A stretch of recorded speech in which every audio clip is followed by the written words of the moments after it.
How do I get rid of a dead body if he's still alive? I'm not usually one to post on these sites, but I need your help. I just celebrated my 36th wedding anniversary with my husband, Terry. Terry took me out to eat at Ruby's, where we'd had our first date. We ate steaks, had wine, and even made love. Everything was going great, except one thing. Terry died about 3 days ago. Now, I realize you may be confused at this point. I certainly was at first. He did die, I'm sure of it, because I found him. Terry has always been a deep sleeper. He even had a CPAP machine for the last 5 years or so because he slept so deeply he stopped breathing. He had obstructive sleep apnea, where his airway was restricted when he lay down. That day was like any other day at first. Since it was our anniversary, I got up quietly, made coffee, and started to get ready for work with the bathroom door closed. Terry usually slept late on Wednesdays, so I didn't think anything odd when he didn't move as I got up. It wasn't until I got out of the shower and went back through the bedroom that things started to feel weird. Terry usually would take his mask off and lay in bed for a few minutes while I showered, and when I came out of the shower, I'd make sure he got up. It was our little routine. Except that morning, when I said, "Happy anniversary, sweetheart," I made some coffee, he didn't move. His CPAP mask was still on, and he looked kind of funny. It was eerily quiet. The CPAP machine usually made this constant low roaring sound when it forced air through the tubing and into his mask so Terry could breathe. I'd gotten so used to it, I hardly even heard it anymore. I heard its absence, though. It was dead silent. I had one towel wrapped around my head and another around my body. Both my hands were occupied with keeping those in place, so I bumped his foot with my bare leg. But he was ice cold and stiff. "Terry, babe, are you okay?" But he wasn't. I had to pry that mask off his face and lift him up in the bed to check his heart and his lungs. No heartbeat, no breath. His eyes were closed, thank God, but he'd already started to turn a funny shade of bluish purple. It was a disturbing sight. His face was the worst of it. Along his cheek, red marks lined where his mask had been, like he'd tried to claw it off but couldn't. I was so shocked I couldn't even scream. I didn't call anyone. I didn't even move for what felt like hours, but must have only been a few minutes. My hair was still wet. I don't even remember crying. That's the weird thing. Like, I could almost tell myself it didn't even happen, especially after what happened later. I know this is the part where you're going to judge me, but it is what it is. I left him there in the bed and went to work. I didn't know what to do. It's not like I could deadlift him by myself. I wrapped him in the covers he was laying on and shut the bedroom door. Then I drove to work. I must have been in shock. When I got there, Melanie's car was already there, along with some other part-time staff. A few of them were standing by the door since they didn't have a key to get in. I parked and let them in the library and headed to circulation, where my office is. When I turned the corner, Melanie stood frozen in the lobby like she'd seen a ghost. She was facing towards the mirrored stairway at the center of the building. She had such a funny look on her face now that I think about it. When she saw me, she snapped back to her usual smile and waved to me. I waved back, then I watched her walk back up the stairs. I looked back at the mirror again after she'd left. I had crossed the lobby and walked over near the stairs where the main light switches were. I saw how tired I looked in the image reflected back at me. I hadn't realized how dark the material was. It had a smoky beauty I'd never noticed. Something pulled me closer. I noticed motion behind me, in the mirror. At first I thought it was just the part-timers coming in for the day, but I turned around and nobody was there. Voices carried out from the break room in the distance. I turned back around. There, right behind me, was Terry. I'm not sure if I was scared or relieved. I just stared at him. I didn't bother to look back. I knew he wouldn't be there. What I did instead was even more surprising to me. I reached out my hand and touched the mirror. My fingers brushed against the cool obsidian surface, and for a moment, nothing happened.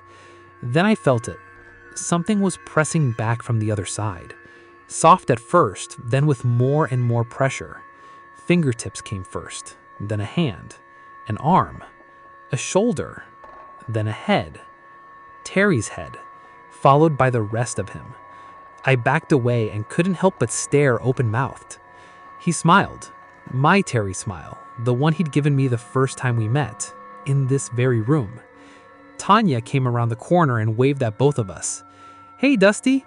Aw, that's sweet that Terry came with you today. Happy anniversary, guys. Great to see you, Terry. How's the tomato crop this year?" Terry smiled, his usual smile. Then he waved. Tanya waved back and moved off around the desk. He didn't move his mouth or his body.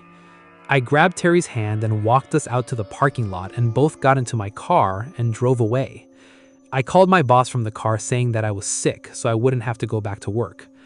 When we got home, the other Terry was still there, wrapped in those sheets, except something was wrong. The smell was unbearable, like rotten meat. I asked Terry to help me put the other Terry in the closet so he wouldn't stink up the house. For some reason, Terry wasn't speaking still, but he had the same kind eyes and his smile. I realize you may judge me for doing what I did and not getting help or telling anyone outside of this forum. I don't expect you to understand.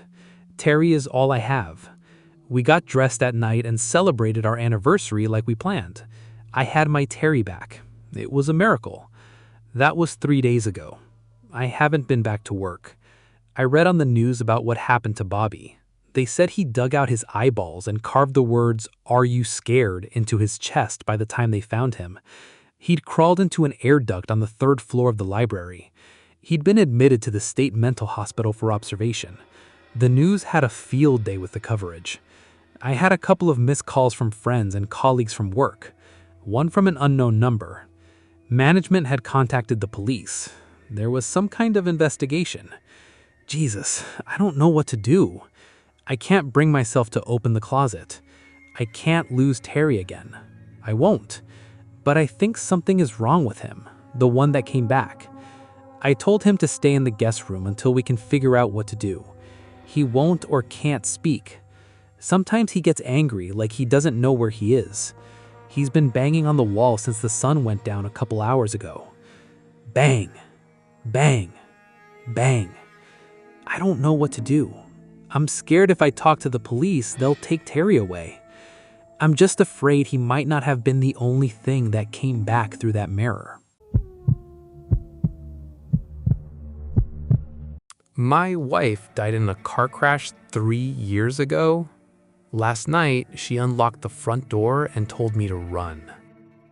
I know exactly how this sounds. That's why I haven't gone to the police or told my family, because if I say it out loud, it becomes real, and I don't think my brain can handle that right now. My wife died 3 years ago in a massive accident on the highway during heavy rain. I didn't see the crash myself. By the time I got there, they had already covered the car with a tarp. I remember the police officer telling me not to look, but I did anyway. I regretted it immediately. After that, my life just became a blur. People say grief changes your memory, and maybe they're right, because for the past 3 years, every single night at exactly 8:32 p.m., I still look toward the front door. I don't think she's coming back, it's just the exact time she used to get home from work. It became a trauma habit I never managed to break. Yesterday, at exactly 8:32 p.m., someone knocked. 3 slow knocks. I remember checking the clock first, actually laughing a little bit at the timing. I figured it was a delivery driver or one of the neighborhood kids messing around. Then I looked through the peephole. My wife was standing outside. Same dark coat, same black handbag. Her hair was still damp like she'd been caught in the rain. Exactly how she looked the day she died. For a second, my brain genuinely stopped working. I just stood there frozen, staring through the glass. Then she smiled.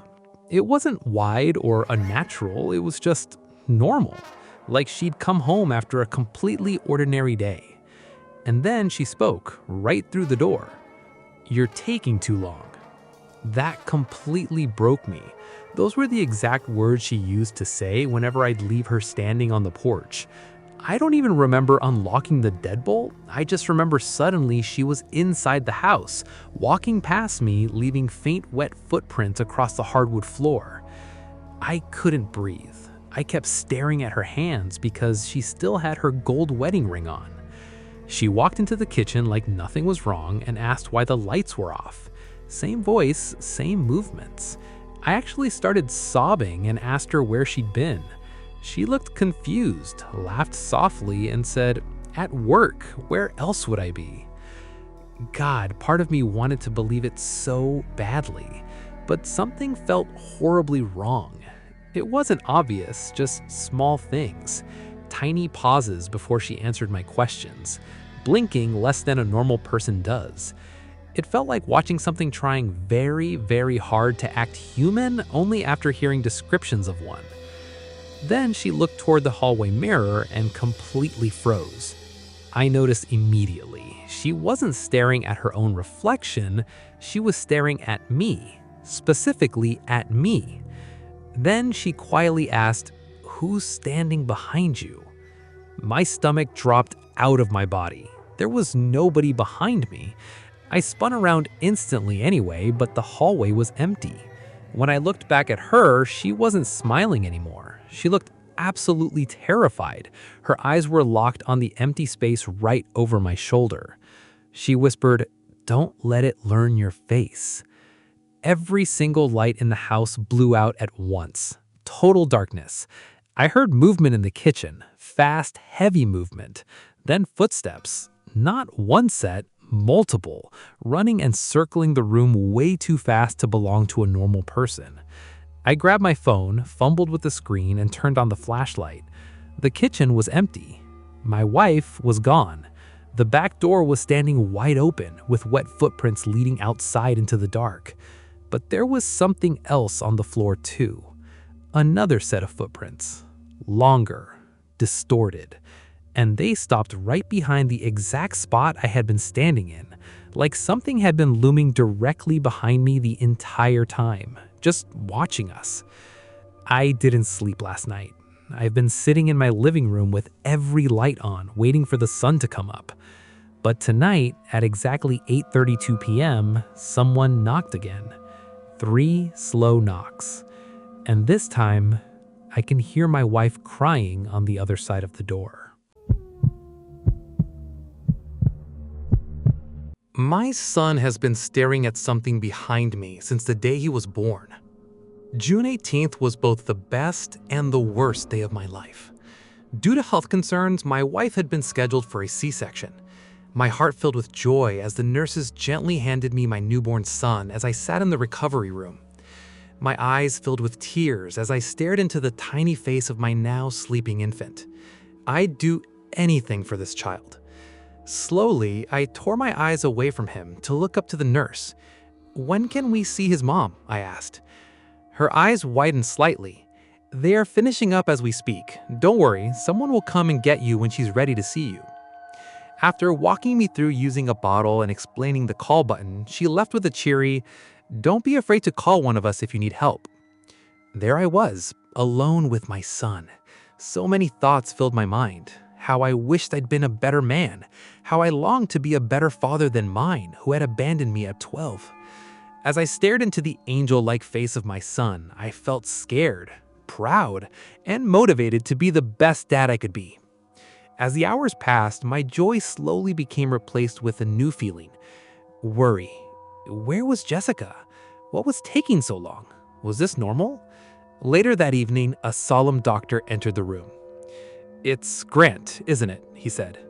"Yes, sir, that's right. Where's my wife? What's going on?" I said as I rose to my feet. He swallowed hard before saying, "I'm sorry, Grant. There was a serious complication, a heavy bleed. And well, I'm sorry, but your wife has passed away." I couldn't breathe. It felt like all the air had been forced out of my lungs. I fell back into my chair as a muffled scream finally exited my mouth. The tears soon followed, and almost as if he could sense my pain, my son joined in. A moment I will never forget. Through my own tears, I reached out to comfort my crying son. I cradled him in my arms, whispering to him that everything was going to be okay. All the while, my tears gently ran down my cheeks and dropped softly out his little head. Soon he calmed down. As he did, I held him out to look him in the face, and for the first time, his little eyes opened to see the world around him. He had his mother's eyes. I smiled, choking back more tears. "Hello, David." Jessica loved that name. It was her top choice. "I love you, son, and Mommy loves you too." I gazed into my son's perfect face. In a way, it was like staring at his mother. For a moment, hope and resolve filled my mind. My Jessica had given me a great gift. I loved David more fiercely than I've ever loved anyone. I promised myself there and then to give David the world. I noticed then something that didn't bother me at the time. My son's beautiful little eyes didn't look back into mine. Instead, they stared off into the empty space just above my left shoulder. That was 5 years ago. It hasn't been easy being a single dad. Several years ago, I got the courage to ask my boss if I could do the majority of my work from home. Really, all that's required to work in accounting nowadays is a laptop and a good Wi-Fi connection. My boss was gracious enough to agree when he heard of my situation. Years as a corporate accountant have allowed me to afford a small home in the suburbs that is more than enough room for the two of us. David has grown into a healthy and happy little boy. Next month, he'll be 5. His light blonde hair and deep blue eyes remind me so much of his mother. His smile and laughter light up any room, and my life is altogether better because of my boy. Yet something strange has been happening lately. I suppose that's why I'm writing this. Maybe someone out there will know what's happening or what I should do. Ever since his first day of life, I've noticed David staring at something behind me. When he was an infant, they told me, "Don't worry about it. It takes time for babies to focus and identify faces from random objects. In no time, I should notice him doing it less and less." When the doctor said this, I was relieved. But the only thing is, that's not what happened. He never stopped. As a 1-year-old, he would look vaguely in my direction, but as I got closer, it was clear he was looking behind me, not at me. He'd adjust when I talked to him. I'd say, "Hi, David." His eyes would shift from looking over my shoulder to looking into my eyes. "Hi, Dada," he would say with a smile. But as I lost his attention, his gaze would move behind me. He would just stare at nothing. Every now and then, he would smile at nothing, shake his head yes, and yell, "Yeah!" Or shake his head no and yell, "No!" This concerned me. As a first-time parent, I had no idea what normal toddler behavior was and what wasn't. I remember that at one point, out of pure uncertainty, I called my deadbeat mom. All her life, my mom was unable to turn away from the same vices that ruled her when I was a child. Though she was now nearly 60, she was not very different from the alcoholic, drug-addicted 25-year-old I remember from my childhood. "What do you want?" Her loud, raspy smoker's voice startled me. "Mom, it's me," I said back into my phone. "Oh, Grant, it's you, baby. What do you want?" came the reply. "I just wanted to ask you, is it normal for toddlers to stare off at nothing?" After a moment, she said, "How should I know? What do you think I am? Some sort of child psychologist? I'm sure whatever is eating at you is fine. Kids are kids. Who knows why the hell they do what they do? Look, Grant, I really have to go." With that, she hung up the phone. Putting down the phone, I muttered to myself, "Thanks a lot, Mom." Over David's toddler years, the doctors didn't seem to be concerned either. I often heard, "Oh, that's not really a concern. He's probably just a little shy." Some kids take longer developing socially, not a big deal. Shortly after David's 4th birthday, I finally convinced myself that it was not a big deal. David was such a sweet and caring little boy. He wasn't antisocial, though it was difficult finding friends his age. Overall, he was very smart for his age. So then, why was I concerned? I needed to accept him for who he was and not try to change him. I decided then to not be bothered by it anymore. The following months were good. Work was going smoothly, I was finally starting to make some friends in the neighbor, and David would be starting kindergarten in the fall. Life was finally feeling normal. Up until last month, when suddenly, in the middle of the night, I heard quiet whispering coming from David's room. Rubbing the sleep from my eyes, I slowly walked a short hallway from my room to David's. I cracked the door open as quietly as I could. Just in case I had misheard, I didn't want to wake him. His dark room was gently lit by a little night lamp, which cast strange shadows on the walls. My body tensed up slightly as I saw David. He sat on the floor, back to me and the door, as he stared into an empty corner of the room. He wasn't staring straight ahead into the corner, rather his head was looking slightly up as he stared off somewhere near the ceiling. He was whispering.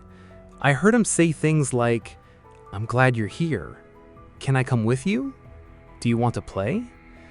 I was creeped out. I felt certain he must be sleepwalking, although that is creepy nonetheless. I quietly opened the door farther before saying, "David, what are you doing? It's past bedtime. We can play tomorrow." He went quiet and didn't move. A moment later he whispered, "He says it's bedtime. I have to go," before standing up and silently returning to his bed. He fell asleep instantly. I didn't sleep well that night. The next day was a Saturday. I still felt pretty unnerved about last night, so as we sat at the breakfast table and I watched David eat his bowl of Fruit Loops, I asked, "Hey buddy, do you remember when Daddy came to your room last night?" David didn't even look up from his cereal. He just said, "Yeah." "Who were you talking to last night?" "My friend." I was puzzled. "Your friend? Does he have a name?" He nodded. "His name is Billy." I frowned. "Is Billy always in your room?" He shook his head. "No." "Do you know where Billy is?" He looked up, but not at me, past me. "Yeah, he's behind you." At that moment, I felt on the back of my neck the slightest movement of air, almost like someone directly behind you breathing on your neck. I don't know why, but I didn't want to turn around, but I forced myself to turn my head and look behind me. Of course, there was nothing there, just our empty kitchen. That evening, we had been invited to a cookout with the new family that moved into the house across the street. They had a young boy named Clay, who was a little over a year older than David, and the two had become fast friends. Shortly after lunch, David asked to go over to Clay's to play before the cookout. I had to catch up on some work projects, so I told him to go ahead and to have fun. After watching to be sure that he had crossed the street safely, I retreated to my office, put my earbuds in, and got to work. About an hour in, I felt a light tap on my shoulder. Thinking David had come back home and needed something, I took out my earbuds and spun around in my chair, ready to greet him. But David wasn't there. In fact, no one was. I was alone. Confused, I walked around the house, calling for David. As I passed by the front window, I peeked out and saw David and Clay playing joyfully on the lawn across the street. Swallowing hard, I turned to face my empty house. Tried my best to convince myself that I was just tired and must have imagined it. That night was great. The cookout was just what David and I needed. The time with other parents made me feel like I wasn't the only one struggling with raising my son. I stood next to Clay's dad, Brad, as he manned the grill. We talked about our work, sports, and our hobbies. Brad was easy to get along with. He was charismatic and easygoing.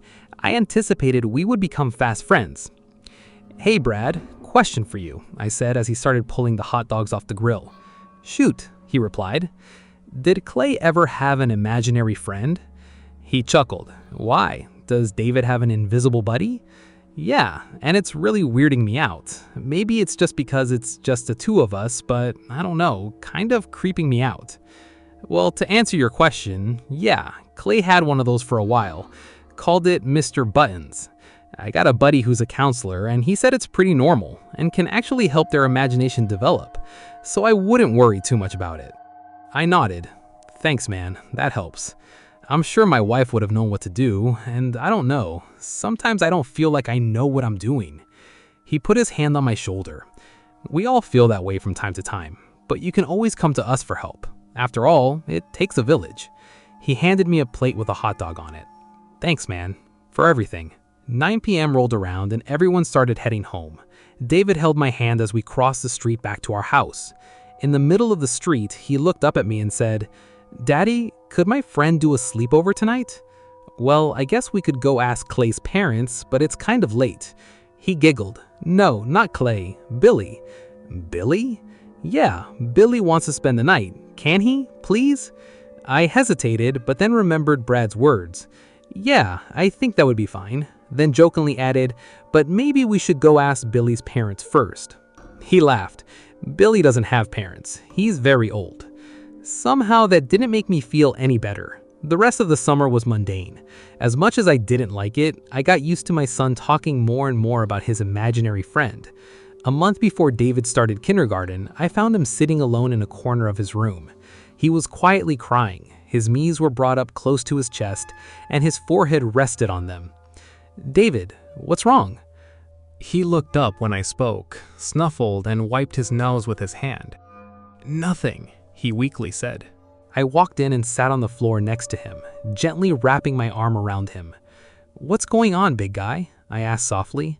He didn't say anything for a while, just sat there sobbing quietly. After a few moments, I heard a low whisper. "Daddy?" "Yes, David?" I whispered back. "Where's Mommy?" A lump formed in my throat. This is the type of conversation the parenting books don't prepare you for. "Well, son, Mommy got really sick and well..." Tears formed in my eyes.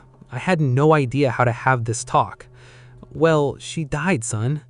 David's wet eyes looked at me, not sure what I meant. "Billy says he didn't want me, so she left." I could feel a wave of anger coming over me. Jessica had given her life to have David. Of course she wanted him. But I remembered this was David trying to understand why everyone else had a mom and why he didn't. He was struggling with death and using Billy as a guise to voice feelings I'm sure he felt. "No, not at all, son. She loved you very much. She just got really sick and had to leave. It's not because of you at all. She wanted you so much." He looked at me. "Is she ever coming back?" Holding back tears, I slowly shook my head and whispered, "No, I'm afraid not." "Billy says he saw her leave." I pulled my son in close for a tight hug as tears ran down my face. "It's not true, David. Billy wasn't there. Mommy loved you very much, and so do I." He hugged me back. "I love you too, Daddy." The last few weeks of summer, a change took place in my son. David had always been a shy kid, but he had become downright quiet. He spent less and less time with Clay and the other kids of the neighborhood, and more time wandering the halls and rooms of our home, despite my best efforts to get him to go play with his friends. As I drove him to the kindergarten for the first time, it dawned on me that David had become a completely different child. He rarely looked me or anyone else in the eye. He simply stared at the ground. My heart broke as I looked at my son in the rearview mirror. He reminded me of another little boy, a little fatherless boy whose absent mother didn't care, a little boy who shut himself off from the world. Seeing my son like this reminded me of myself. "Hey buddy, you're going to have so much fun and meet so many new people today. And when you get home, how about you and I go to the park?" He just stared out the window. "Okay," he replied. After dropping him off and returning to my car, I sat there in the parking lot. I hoped beyond hope that David would forget about Billy as he met new friends at school. And for the first couple weeks, it seemed like that was the case. His mood lightened, he smiled more. I felt like I had gotten my little boy back. That is, until I got a phone call. "Hello, this is Grant," I said into my phone. "Hello, Grant. This is Miss Perkinson from your son's school. David is currently sitting in my office at the request of his teacher, Mrs. Williams. It seems he has been upsetting his fellow students. If you are available, could you please come and pick him up?" "I'll be right there," I said, barely masking my confusion. What was going on? David had never acted up in this way before. What was happening to my son? As I got into my car, I couldn't help but think of my wife. "I miss you, Jess," I whispered aloud. David could really use his mom right now. As I entered the principal's office, I saw my son sitting silently in a chair, staring at the ground. Across the desk sat Miss Perkinson, who was tenderly trying to encourage him to speak. He looked up at me when I walked in before his eyes moved to the empty corner across the room, where they remained fixated. Miss Perkinson stood and walked to me. In a whisper, she said, "Thank you for coming, Grant. David has been drawing some rather disturbing pictures." She handed me a folded piece of paper. "He won't listen to his teacher. Normally he's such a good boy. This is very unusual. We're hoping some extra time with his dad will help." "Thank you, Miss Perkinson. I'll take it from here."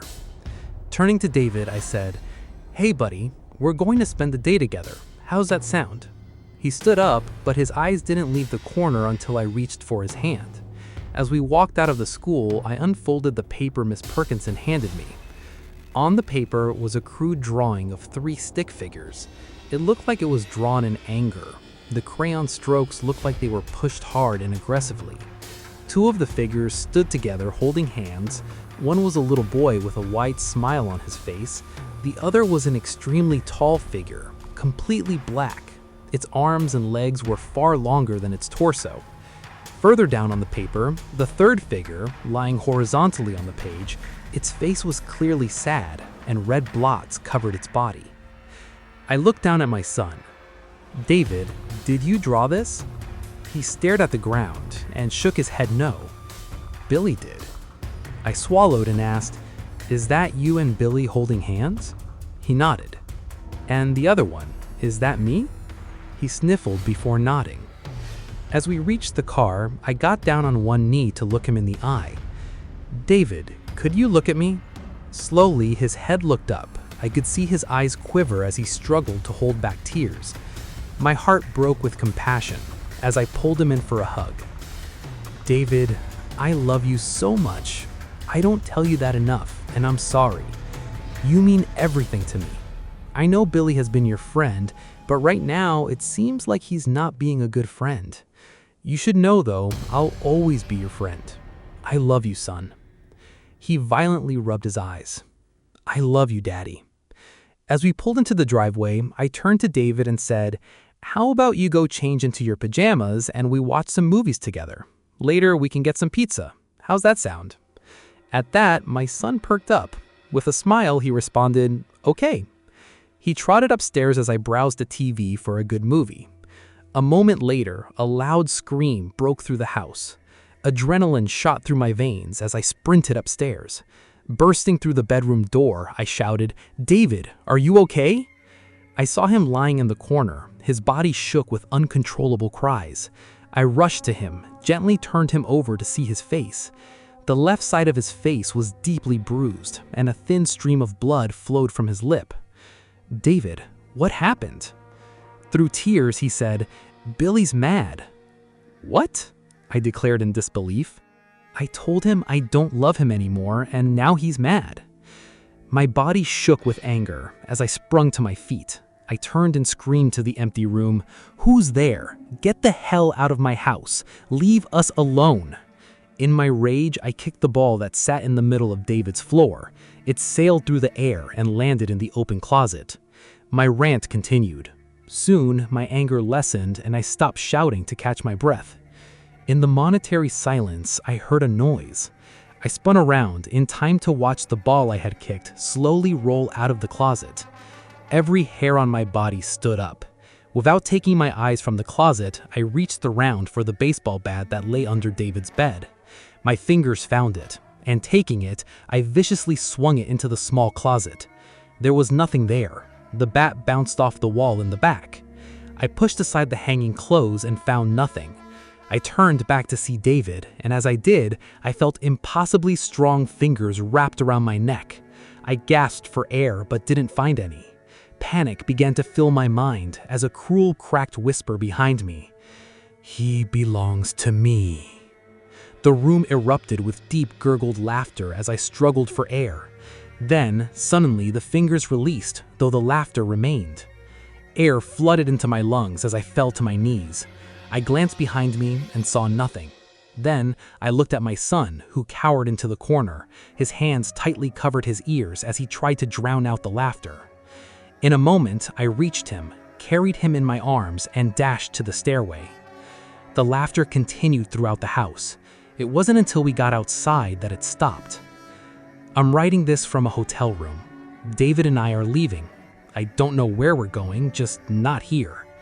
David looked at me, his face completely pale. "Daddy." "What?" "He's here," he whimpered. A knot formed in my throat. "He says he's going to kill you." He barely got the words out. I clenched my teeth and stared deep into my son's eyes. "Where is he?" He stares back at me before slightly glancing over my shoulder. "Behind you." Mannequins are appearing all over my town. I don't think it's a prank anymore. It was a prank. We all thought it was just an elaborate prank. The sun rose and the park was filled with mannequins. What else was the city supposed to think? Cops roped the place off, people laughed. The newscasters had a great time making jokes about the clothless fashion show. That was Monday. By Tuesday, people were dying. It was a bus, found in the middle of the road, just to the east of the park. Sitting in the middle of the road, the door locked shut. The cops pried it open and blood spilled out, dripping down the step onto the pavement. The bodies inside had been flayed open, skinned. Nothing left but stringy muscle and thick, yelled fat. They didn't tell anyone that, of course, and the reporters kept things kosher for any kids that might have been watching. But my cousin is the local Emmy here in Coppervale. Was. Shit. Her name was Ginger. She was 42 and she loved the color pink. The most girly pop woman you've ever met, except she handled dead bodies for her 9 to 5. I always ended up getting the dirty details from her when weird cases came in. But she was freaked out this time. Can you blame her? 13 people, 2 of them under 16, skinned. Their flesh was missing. I worked a late shift Tuesday. I'm not cool like Ginger. The most interesting thing that ever happens at the Stop and Shop is when one of the locals comes by drunker than usual. I caught someone pissing in the energy drink cooler last autumn. So yeah, it's just normal gas station clerk shit. But that Tuesday, I was freaked. Everyone in Coppervale was freaked. It was almost the end of my shift when I realized someone was in the parking lot, just standing. I cleaned the bathroom, came back out, still there, standing by the pump, totally still. I pushed the door open. Hey! My voice carried through the silent dark. The figure didn't move. The hell are you doing out there? A car pulled in, headlights catching on the shape. It wasn't a human. It was a mannequin, just like the ones in the park. Cold fear washed through me. I backed into the gas station, closed the door, and locked it. The car paid at the pump and left. No one else came by. When I was brave enough to look outside again 20 minutes later, there were 3 more of them. One of them had something plastered all over it. I thought it was papier-mâché at first. Then another car pulled in, headlights blaring over the forms. This one didn't stop, just picked up speed and went out the other side of the parking lot. I didn't blame them. In those few moments when the lights were catching on the form of the mannequin, I realized it was flesh on it. The missing skin from one of those poor bastards on the bus. That's when I went into the back and grabbed my phone. Yeah, I've already called 911, but look, I'm not sure if that matters. By the time I came back out into the front, there were about a dozen out in the parking lot, all of them crowded close to the door, 5 of them wearing human flesh. It's clinging to their false faces like a grotesque mask. Empty eye sockets coagulated red, clinging in thick globs. I tried attaching a picture, but it won't load. I think the bots are kicking it out because of the gore. If I make it home tonight, I'll post an update. And if not, I don't know. Maybe I'll end up on Ginger's table tomorrow. I shouldn't have spied on my neighbor. I need to get this off my chest. I live in your standard middle-class neighborhood, one where all the lawns are neat, green, and tidy, and there's virtually no crime. The neighbor to the left of me, a kind older woman, is one of the sweetest women I've ever met. She's never been a problem. The neighbor to my right, however, is a different story. In all my years of living here, I've never caught his name. From rumors around the neighborhood, he's a divorcee with his longtime wife of 30 years. Apparently, he lost custody of both kids due to his tendencies, and since then, he's stuck to himself. The issues arise, however, when the sun goes down. From my window at the dead of night, I've only ever seen one room lit in his house, his upstairs bedroom. From this room, I hear constant, awful mechanical whirring. To me, it sounds as if he's crushing something hard, something thick, layered and bony. It makes me sick thinking of what he could be doing in there. The worst part, my wife has never heard the sounds herself. Like clockwork, I jostle her awake, and by the time she's by the window, the sounds have ceased completely. It's as if he's toying with me, taunting me. I've devolved into tucking my daughter into bed and standing by my bedroom window in the total darkness of my house until the sun once again rises and the light in that room shuts off. It has been months and I had enough. I had to get a closer look. I know how you're going to judge my next actions. I know you'll probably think I should have called the police or tried something safer. But you don't understand the unbearable, morbid curiosity that's been gnawing at me like a disease. I had to know what was in that room. I was going to find out. I called in sick for work that morning and I staked the neighbor's house out. Patiently, I waited by the dining room window, kissing my wife goodbye and sending my daughter off to school. Patiently, I counted the seconds, minutes, hours it took, until finally I saw the neighbor's car exiting the driveway. After waiting 5 minutes, ensuring he wouldn't return, I hurriedly exited my house and hopped his fence, tiptoeing to his back door. I gently tested the back doorknob, praying for an easy entry. To my surprise, the door gave way and opened. It had been unlocked. Immediately upon entry, I was thrashed by a putrid, rotten smell. This smell enveloped my head and made me instantly doubt my decisions to come in. Despite the smell, however, my curiosity got the best of me, and like a hook in my chest, I was drawn to the staircase leading to the second floor. Slowly, calculated, I took a step one by one, making my way to the top. With each creak of the old, weathered, cracked staircase, my brain screamed at me to turn around. Something deep inside me was telling me to leave. I was in danger. But something deeper in me told me to push forward. The sounds, the sleepless nights, the sheer, unparalleled desire to see what was up these stairs ultimately propelled me to take my final steps and make it to the top of the staircase. Upon reaching the top, however, I instantly heard something, a dampened, weak groan. It belonged to a woman. I slowly made my way to the source of the sound, the bedroom. I stood there for a second. The door was closed. As I stood there, I felt the doorknob staring at me, egging me on to open the door and get to the bottom of what's been eating at me for so long.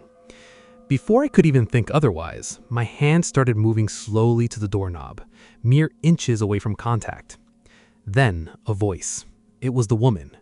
"Please, no, don't do this. You're not a monster. You can take the kids back. Just let me free with my leg. You've already taken everything else." My eyes widened as my brain connected the dots. Was she the ex-wife? Did this mean... Before I could grasp the doorknob and see this horror for myself, my phone rang, startling me, making me jump back with an audible gasp. The woman, realizing I was not her husband, broke out into a desperate, panicked yell. At once, she begged me to release her, that if I didn't, I was complicit and I was responsible for her torture. In the midst of all this, however, was my ringing phone. No caller ID flashed across the screen. Already knowing who it was, I clicked accept and call, and slowly raised the phone to my ear. A low, gruff, freakishly calm voice spoke. "I know where you are. I know what you've seen. You think you broke in. I let you in. I played you like a fiddle." I meekly responded, I'm calling the police." "I wouldn't do that if I were you," the voice responded. 6602 Workshire Lane, 1241 Forest Road. As my wife and daughter's current locations rang through my ears, he continued, "Your wife gets off work at 3 and picks your daughter up at 3:30. Your daughter has ballet lessons from 5 to 6 p.m., and you pick her up 5 minutes late every single time. I've been watching you. You are not in control. If you know what's best for you, for your family, you're going to back away from the door, leave the house, and never speak of this to anyone. Understand?"